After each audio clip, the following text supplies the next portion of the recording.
Welcome to Lead with Clarity. This is a space for leaders who want to grow without losing themselves in the process.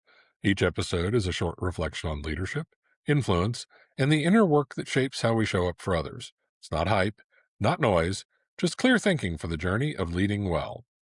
Today's episode is entitled The Leader Who Builds People Up, Sam Walton on Self-Esteem and Outstanding Leadership.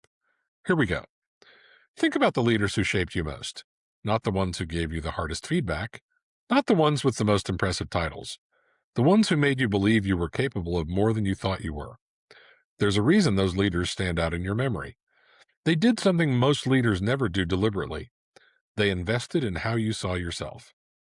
Sam Walton said it plainly when he said, "Outstanding leaders go out of their way to boost the self-esteem of their personnel."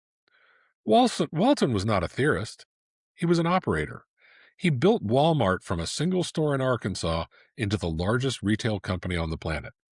And he did it with a core conviction that how your people feel about themselves determines how they perform for you. I worked with a leader not long ago. I'll just call him David for today. David ran a regional operation for a mid-sized distribution company. His team consistently met targets. They never missed a deadline. But by every conventional measure, he was producing results.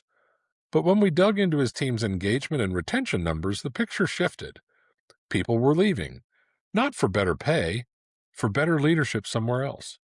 When I asked David how often he recognized specific contributions from individuals on his team, he paused. He said he assumed people knew when they were doing well. That assumption was costing him his best people. This is the misread I encounter most often in senior leaders.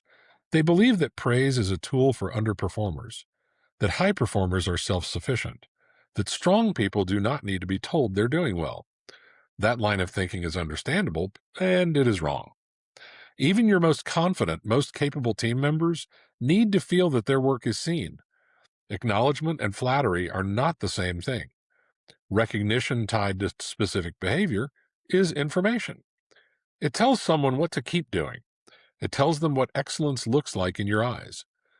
Withholding it does not make your team stronger, it makes them uncertain. Here's a reframe for you. Boosting someone's self-esteem is not charity. It's strategy. People operate within the bounds of how they see themselves. When a leader expands that view, when they say in words and in action, "I see something in you," people begin to perform at a level that matches that belief. Sam Walton understood this intuitively. He walked his stores. He learned names. He celebrated people in front of their peers. He made the stock clerk feel as important as the store manager because to the customer's experience, they were. That's not management. That is multiplying human capacity. Before your next one-on-one, ask yourself this. Do I know what this person is most proud of from the last 30 days? Do I know what they are working toward beyond their current role? If you cannot answer those questions, you're not close enough to their story to invest in their self-esteem meaningfully. Get close. Get specific. Recognize the work behind the result, not just the number on the report. Outstanding is the word Walton used. Not adequate, not good, outstanding. That word is doing real work in his observation. Most leaders do enough to keep people functioning. Outstanding leaders do what it takes to make people believe in themselves. That belief is what turns a team into something worth remembering. It's what turns a manager into a leader that people follow long after they've left the building. The organizations that sustain performance over time are the ones where people feel genuinely valued, not occasionally, consistently. That does not happen by accident. It happens because a leader decided to go out of their way.